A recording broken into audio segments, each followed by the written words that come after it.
Sorry, Fleshies.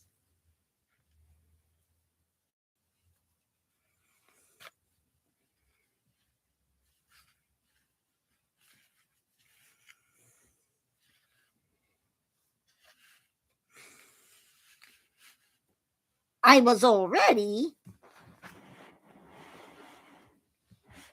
and Charlie's technology messed me up. I apologize.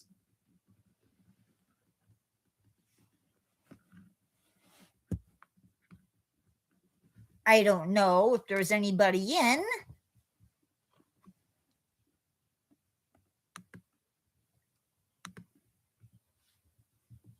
Welcome to my live. I hope you're having the type of day that you deserve to have. Welcome.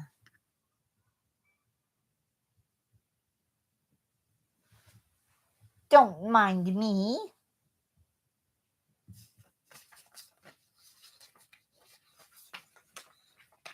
I'm feeling very excited.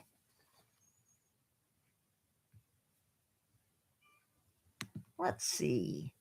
There it is. That's better.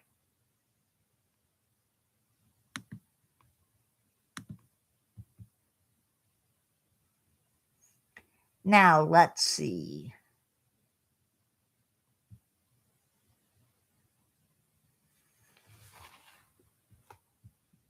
I need to get the word out.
Sorry, guy.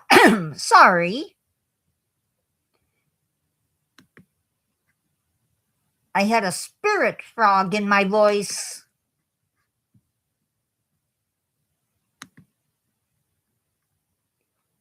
Trying to get word out to my other fleshies, letting them know I'm live.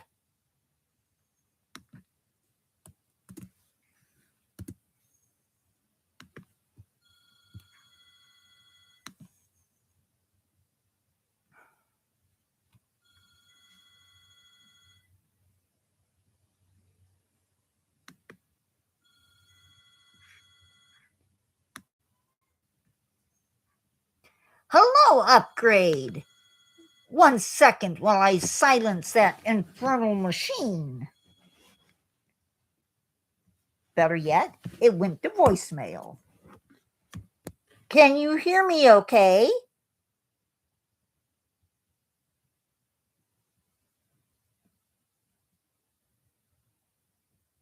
Can you see me okay?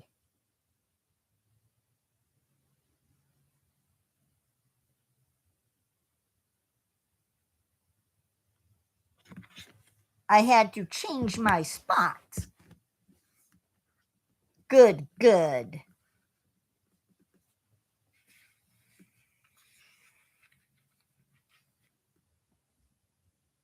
That's weird.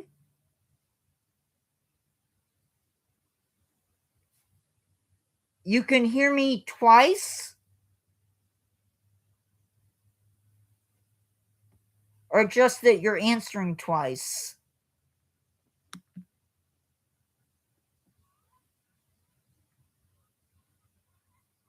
Okay. Well, Fleshies.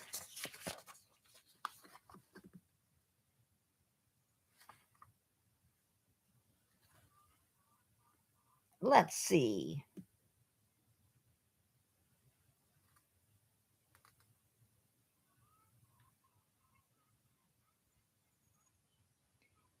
We haven't officially met yet. But I am Titus Crow. Born in 1635, back when England was a real scream. By 1666, I was a certified doctor in London. And when the plague hit, well, I became what you see before you, a plague doctor. Talk about a dead-end job. I had the whole look. The heavy wax coat, the boots, the giant leather bird mask, stuffed with lavender. To the locals panicking in the streets, I looked like a giant bird of doom. But I wasn't there to harvest souls. I was there to help. I was just a tired guy with a wooden cane and a ledger, keeping track of who was crossing the finish line. But day after day of screaming, panic, and human chaos, it rots your nerves. Faster than the pestilence. By the end of that sweltering summer, I unfortunately caught the fever myself. And honestly, it felt, well, when I passed away, I felt a beautiful, overwhelming wave of relief.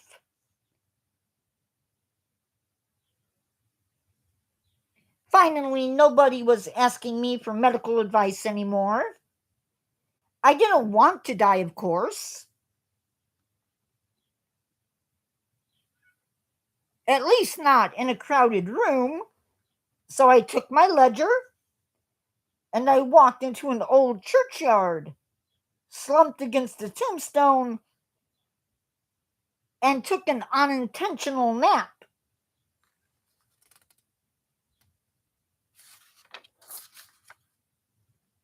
Any questions so far?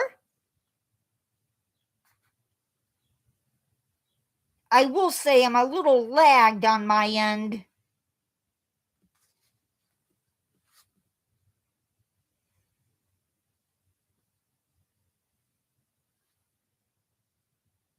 For those of you that might be joining, for those of you that might just be joining, I am the scribe, the BoneYard Scribe to be precise.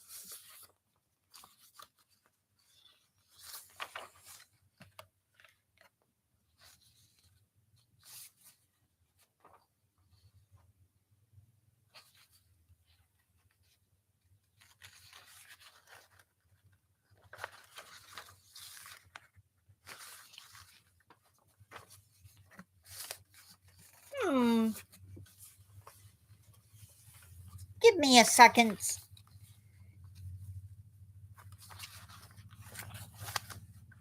My fleshy scribe anticipated questions like this.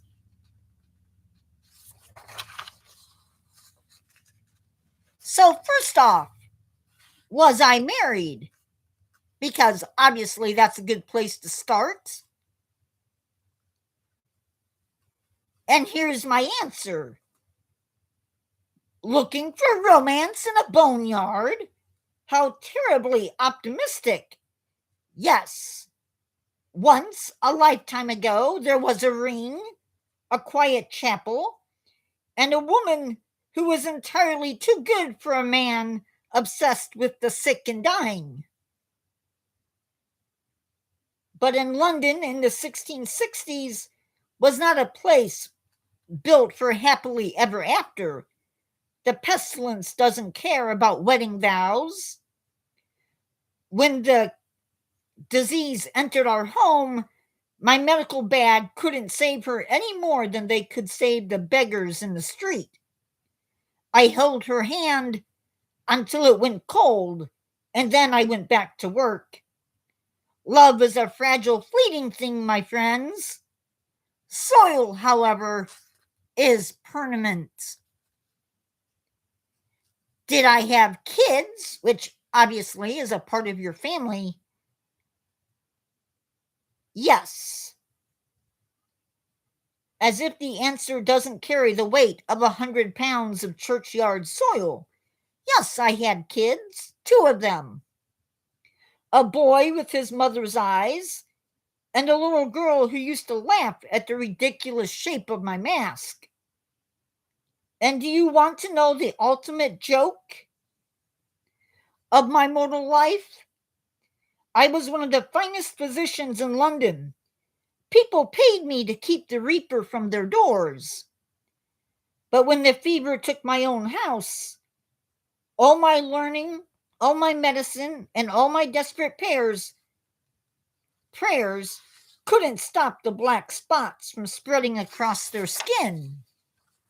I watched them slip away into the dark, one after another, and while I sat there holding useless herbs, when you hear me call the characters in my stories my babies, when you see me protect the creations of my mind so fiercely, just understand I've already failed one family, and I have no intentions of losing another. So let's move on to a lighter topic before the room gets any colder.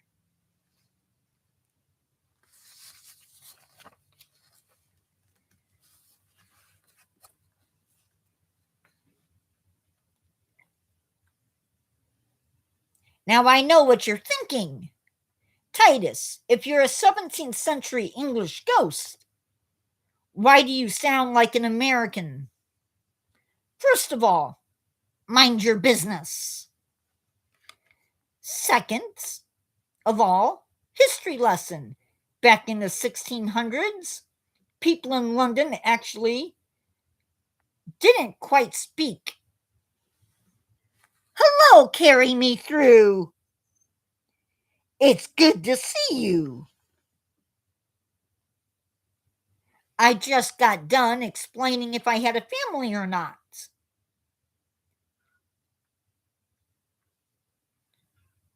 Oh, and I can't wait for my very, very first.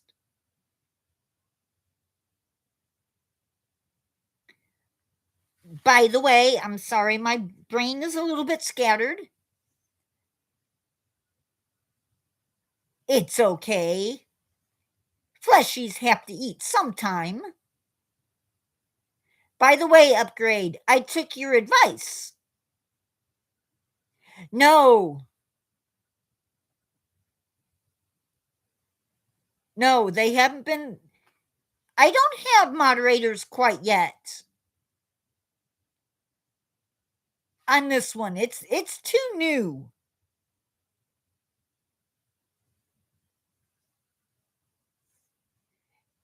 As of how I physically got here, I didn't fly. I hitched a ride. Decades after I kicked the bucket, they torn down the old wooden structures near my graveyard and recycled the oak beams to build a ship. That is how I crossed the Atlantic. My spirit was bound to the wood or to the building. I guess you could say I was bored to death. Ha ha ha ha ha. Anyway, when the ship hit the shores of the New World, I stepped off the timber and vanished into the vast, dark, beautifully silent wilderness. I spent 2 centuries wandering the forest, listening to the changing voices of frontiersmen and letting my old world tongue flatten out into the quiet, neutral style that you hear today. Any questions? I don't want to overdo it. By the way, I have a friend.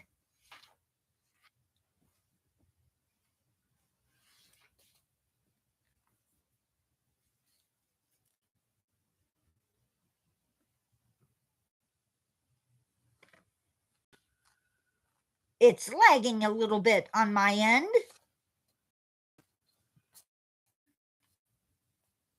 So I don't know if you're seeing what I'm seeing or hearing what I'm hearing. But my little friend wanted to say hello. This is George. Anyway, oh, not George, Fred. This is Fred, my little friend. I hope you like snakes. Snakes and rats and spiders. They visit me often when I'm home. Don't worry. I don't bounce back and forth from England to America. I have a nice dank basement to thrive in.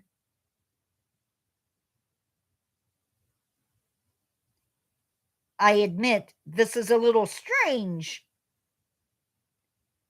Not used to being on camera like this by myself. If you have questions, feel free to ask. And remember to subscribe. I look forward to getting to know you.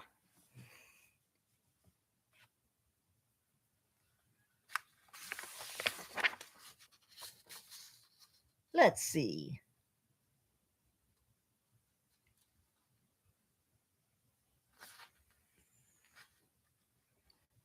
Thank you. Charlie did his best to get it set up. Do I have any regrets in my former life? No. I did what I thought was best.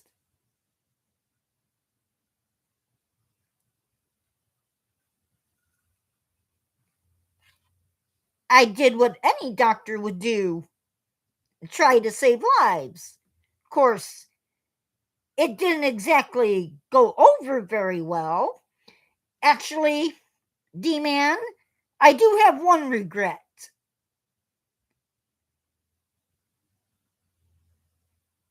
I should have found someplace else to stay during the plague. I may have unintentionally brought the disease home. Of course, I can't prove that. They could have easily picked it up anywhere. Point is, it's been 2 centuries, at least. So, I've lost count. Point is, I can't change the past. I can only worry about the future, or not. I'm here, and that's all that matters at the moment, anyway.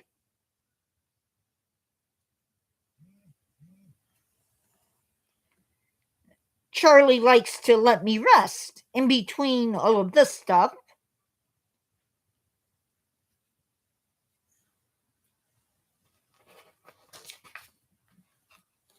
Uh-oh. Anyway, people always ask if ghosts are anchored to a piece of dirt, a haunted house, an abandoned hospital, a spooky cemetery. Please, dirt is boring. No, I don't attach myself to a place. I attached myself to a person. You see, most spirits are drawn to loud things, screams, anger, tragic tears. But as a former doctor who died of pure bone-deep exhaustion in the plague, I am uniquely tuned to a completely different frequency. The absolute, overwhelming desire to shut out the world and be left completely alone. For centuries, I stayed deep in the woods because the living world was just too loud. But then I felt a pull. I sensed a living creative mind right here that had hit that exact same wall, a fellow connoisseur of absolute isolation, someone who wasn't out there chasing crowds, forming for attention, but someone who retreats into the quiet, using writing, solid naps, and video games to completely drop off the grid and recharge. Well, maybe not quite that exaggerated, but Charlie does like his quiet. I recognize the kindred spirit, someone who treats their quiet creative space with the same level of respect that I give to the BoneYard. We have the perfect arrangement. No small talk required. While Charlie is resting their brain or escaping into a game or breeding digital beats to keep the world at bay, I handle the ledger. I don't write these nightmares from scratch. I leave the actual mastermind plotting to Charlie. My job is simply to read. And let me tell you, I've spent nearly 400 years surrounded by actual ghosts, ancient horrors, and the deepest shadows of history. I'm a very tough person or spirit. I know what real terror looks like.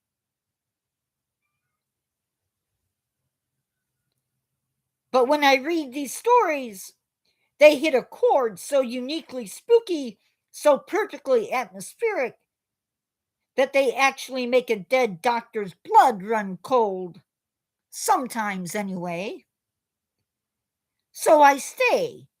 I sit in the dark corner of the sanctuary and enjoy Charlie's imagination. By the way, I have a great thing to read when I do need somebody removed from this box in front of me. And it goes like this. I have listened to the banshees wail and demons howl, and yet you think your comment is going to rattle my bones? Not that I have bones. Please, I've met dust bunnies with more biting wit. Moving on. And then there's this. I think someone needs a moment in the dark to reflect on their manners. Let us fade them into the background for a while. Moderation team, do give our noisy friend a little taste of the void. And that's going to be the cue to get rid of them.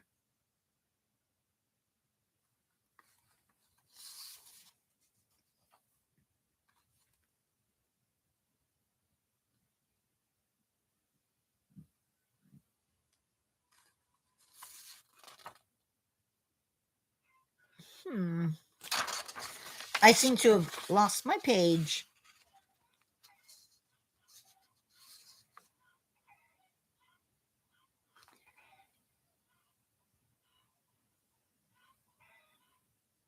I can hear chickens.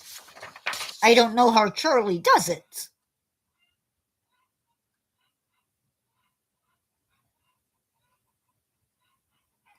If the outside world is draining you dry today, pull up a chair, turn down the lights. The scribe is officially on the clock, and the gates to the boneyard are locked.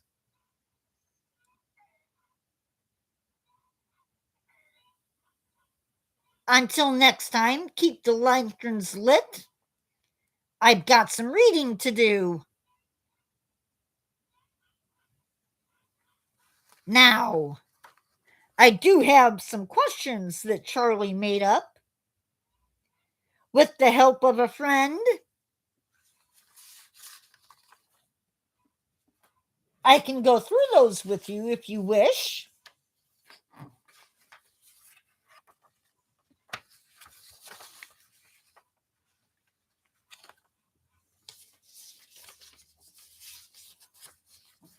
It might answer some questions. Of course, sometimes the more questions reveal more. They just bring more questions.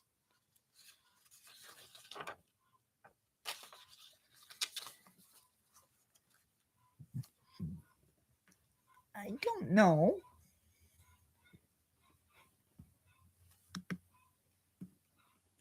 I don't know if I like this new way of doing things.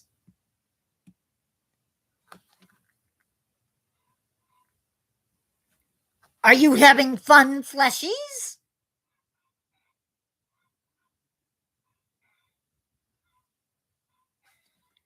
I feel like I'm missing something. I'm glad, Upgrade.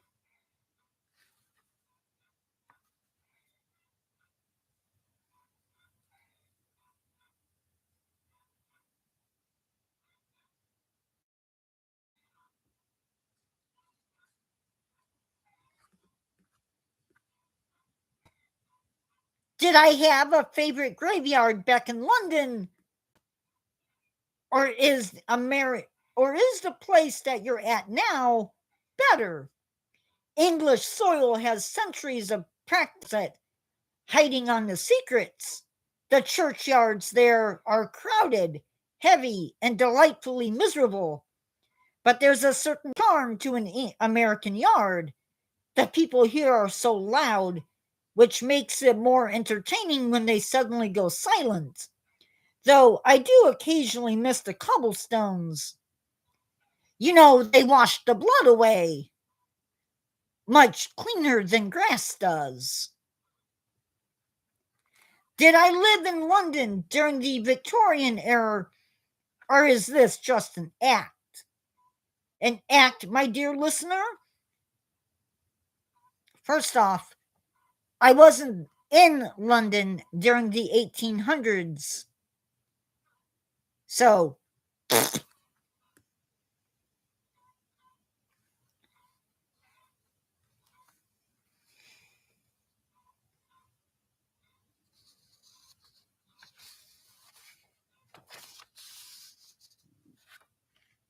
how old am I? I'm as old as the first secret, and I'll be here when the last light goes cold. Where is the boneyard? It is right where it needs to be, just past the edge of your comfort, and exactly one step behind you.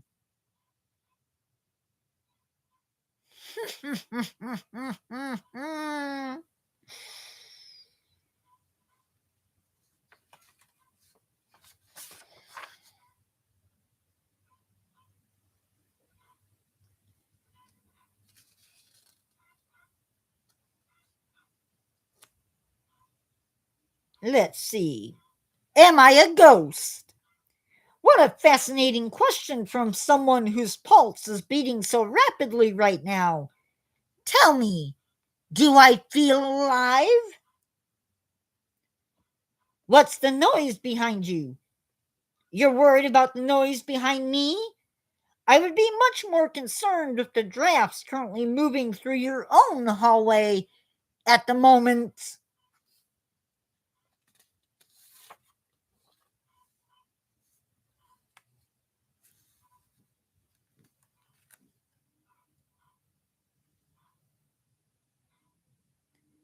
Have you ever dug up a skeleton that was still warm? Or did you only deal in the old, cold dust? I never dug up a skeleton. Are we safe as long as we stay on this side of the screen? Or is the boneyard slowly expanding with every new subscriber? Well, duh. Of course the boneyard is expanding. I don't know what people were thinking. Scribe, how do you choose which grave to dig up next for a story? Do the bones speak to you? Or do you just find the coldest plot of dirt? First off, I don't write the stories. I just tell them. Charlie's the mastermind behind all of that. Is the boneyard a place any of us could accidentally wander into? Or does someone have to be completely lost to find it? The boneyard is the channel. And sure, I suppose most of you just wandered in. But then some of you, well, you walked in on your own accord. What happens to the stories you decide not to tell? Do they stay buried forever? Or do they rot and bleed into others? No. If a story doesn't pass Charlie's whatever it is, if they don't meet his needs, or if he feels that the story is just too much, the story rots away into dust and that gooey stuff right after, decomposition. Have I always been the keeper of the tales, or were you once an ordinary listener who stayed in the graveyard too long? No. I was a plague doctor. And then I died. And then I rotted. And then I came back. And then I came to America. And now I'm haunting you. Through the wonders of technology, that is. Do I only wake up when the sun goes down? Or are you always watching us from the shadows of the yard? Well, what do you think? I don't want to spend my eternities watching people from the shadows of their yard. That's just rude. What is that scratching noise we sometimes hear in the background of your narration? Is it something trying to get in? Or is it something trying to get out? Wouldn't you like to know? That's my secret, and I'm not letting it out. Scribe, I found a strange unlabeled key in my mailbox this morning. Which corridor of the boneyard should I avoid so I don't find out what it unlocks? Fleshy, if you ever find an unlabeled key in your mailbox and you don't know where it came from, I suggest not finding out.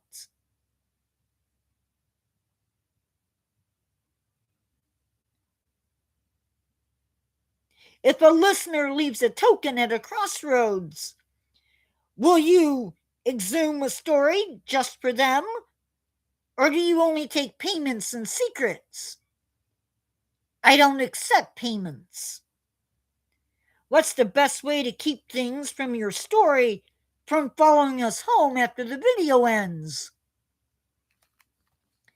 Fleshies. Can I be honest? If something from my stories follows you home, it's yours for keeps.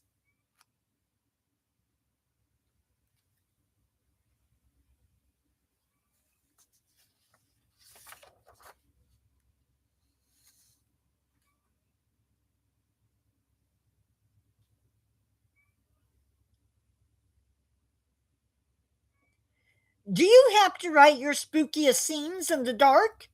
Or can you channel the dread in broad daylight? Of course I can. I can channel the dread in broad daylight or at night. How do you know when a plot hook is genuinely scary versus just gross or shocking? Charlie tends to not write things that are gross, although one could argue that the newest story is a little bit gross, or that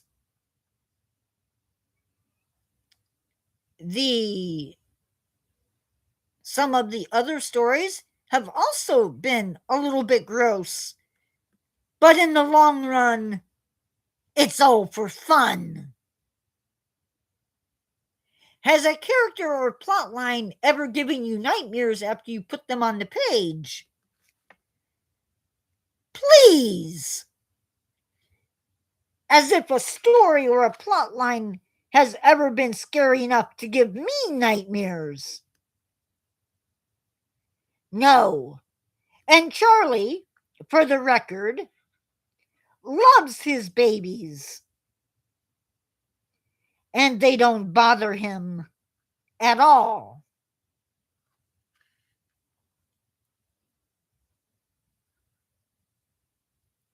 What was the first story you read that made you realize you wanted to write horror?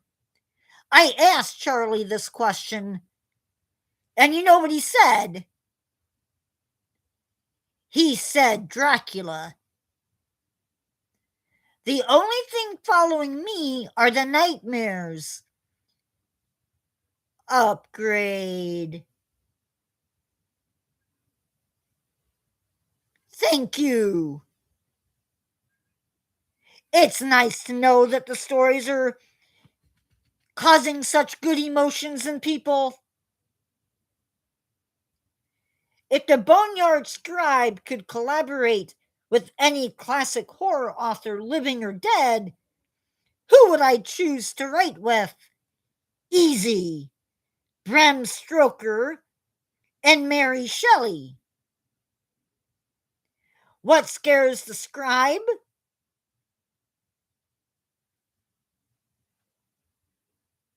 What scares me?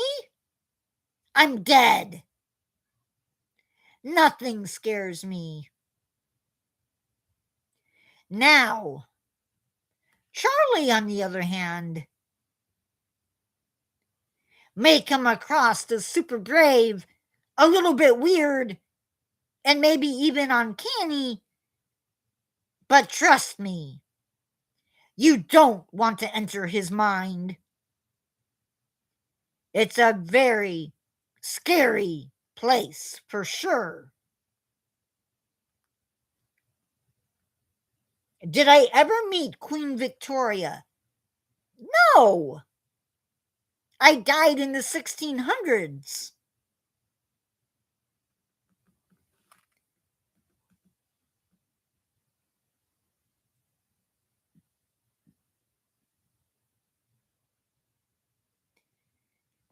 If you think your modern life is stressful, try walking through London when we were painting red crosses on doors and screaming, "Bring out your dead."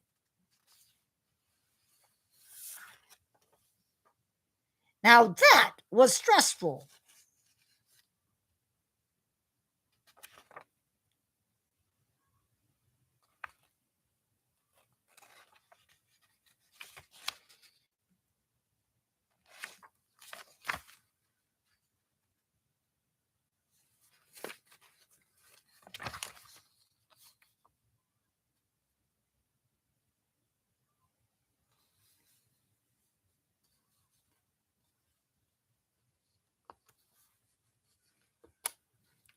Fleshies.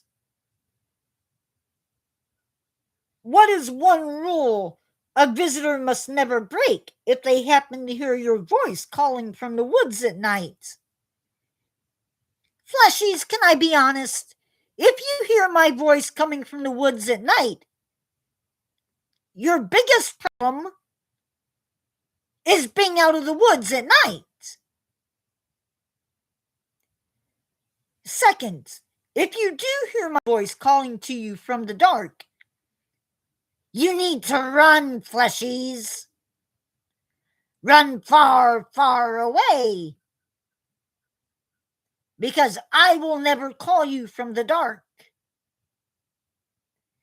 That is something much worse than a simple plague doctor.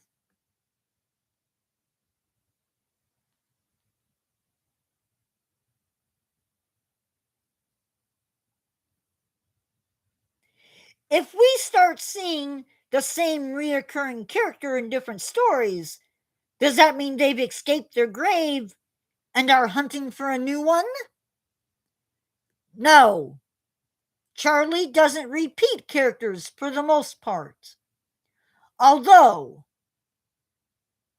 there is one character who may make a repeat appearance, but I'm not telling who that is. It could be a Wendigo.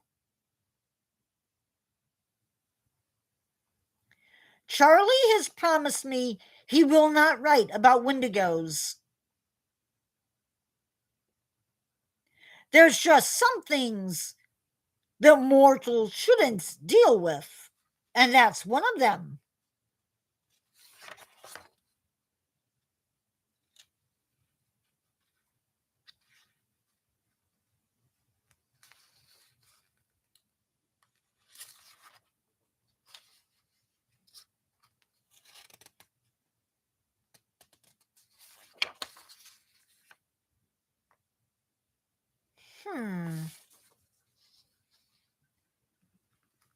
People ask me sometimes if I miss London. I miss the rain.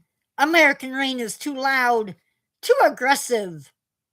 English rain is a slow, miserable drizzle that rots the wood and sinks into the bones. It pairs beautifully with a cup of Earl Grey, and by Earl Grey, I mean the dirt scraped off of an actual Earl's tombstone, a bit earthy but magnificent. I knew what you meant, Upgrade. They're a real fiend.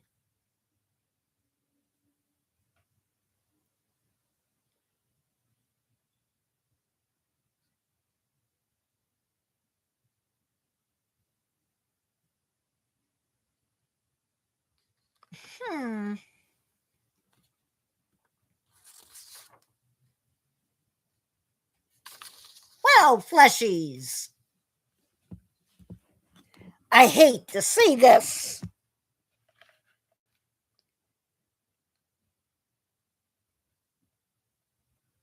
but my time with you is running short. I don't even know how long we've been together.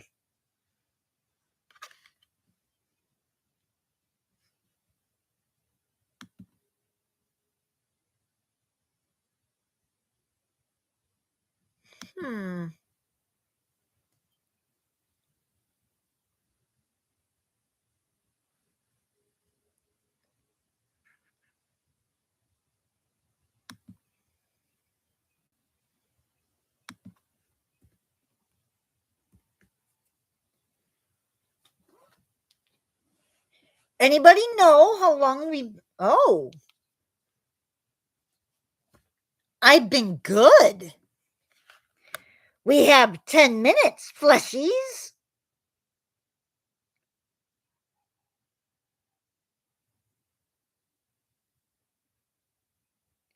Maybe next week I'll add some more tombstones to my collection.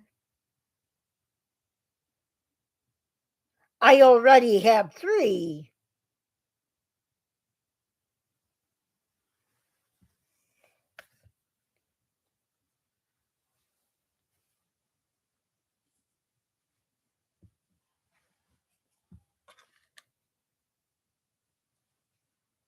What would I do to someone who messes with my grave?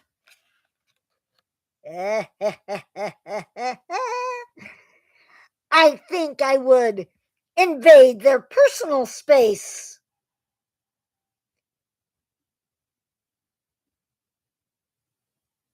Maybe get them locked up in an asylum. That's always fun. Or maybe I'd spook them so badly that they join the other side. You don't mess with the dead. It's just not a good idea, Fleshies. Leave our graves alone, and we'll leave you alone. I hope, anyway.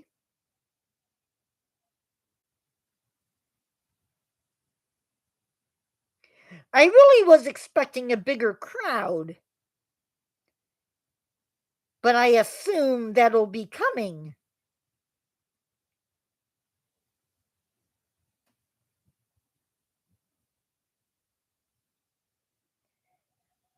I appreciate you being here.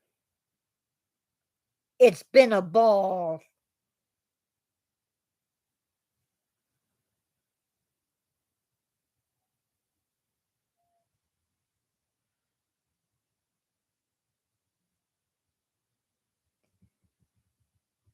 Next week, we're going to be looking at Charlie's favorite creature of the night.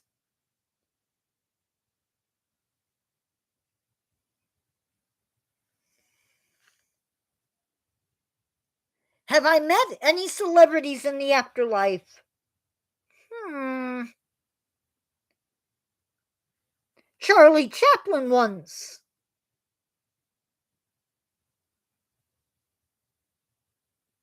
He was such a nice fellow.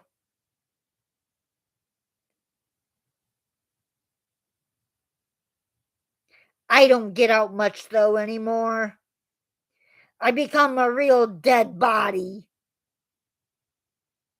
Or maybe I should say, a real grave body. Haven't quite figured out yet why I'm here. They say if a spirit remains on Earth, they have unfinished business. I'm really hoping Charlie helps me figure out what mine is. Or maybe I'll just stick around. Who knows what the future holds? I certainly don't.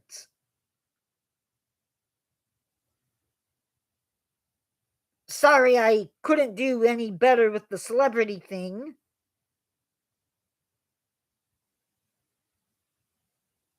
But I do love the questions. And Upgrade, by the way, I've taken your suggestion to heart.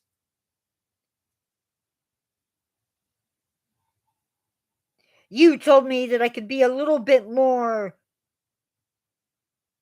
festive when it comes to dealing with trolls. Oh, am I going to be festive? I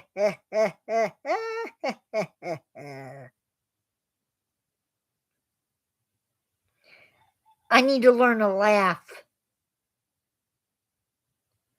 A fun little laugh. Something that's going to catch people's throats. Maybe.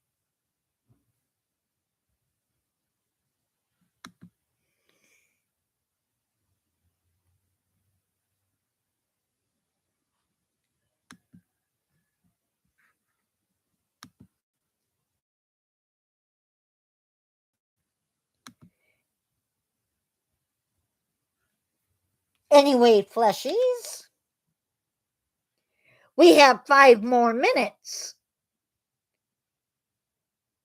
Charlie and I have talked.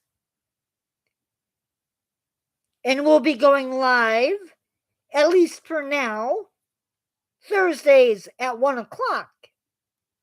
However, there may be times when we decide to unveil one of our stories. If that happens, he talked about doing a midnight showing.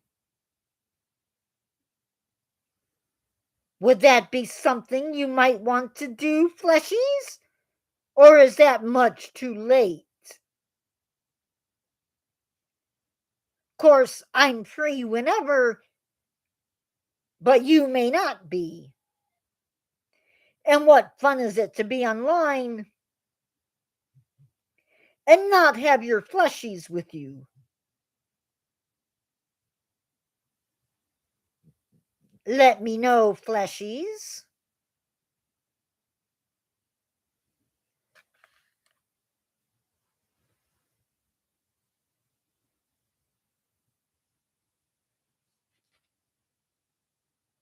It would be, I'm not sure.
That doesn't help.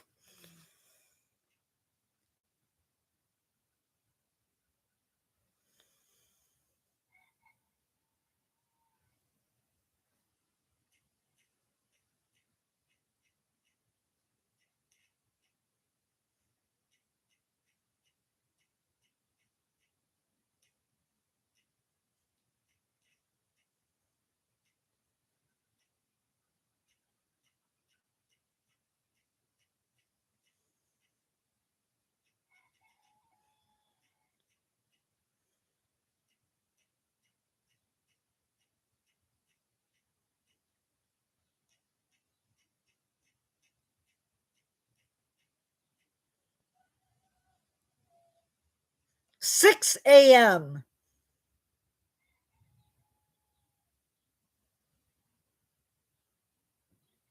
So midnight in Chicago is the same time as 6 a.m.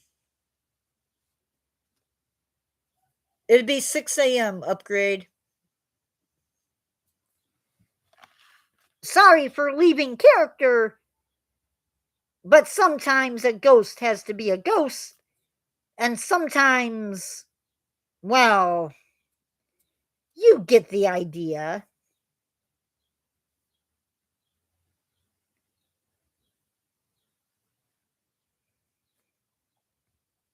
Sometimes I have to have a break.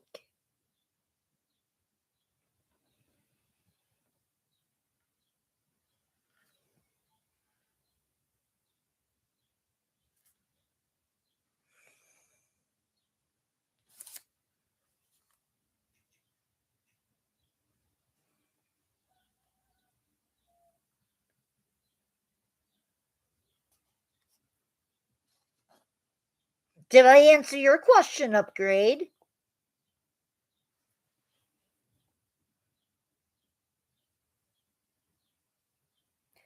Again, our next live is going to be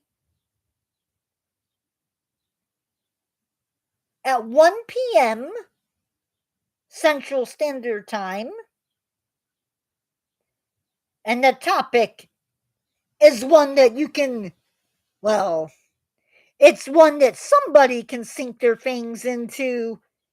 Maybe not you, but someone. Anyway, Fleshies, I think it's about time to say, put your tombstone away. Don't answer me if I call you from the dark.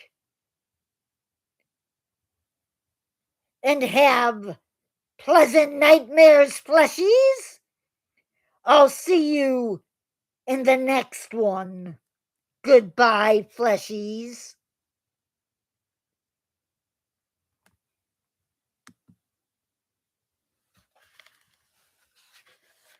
Did it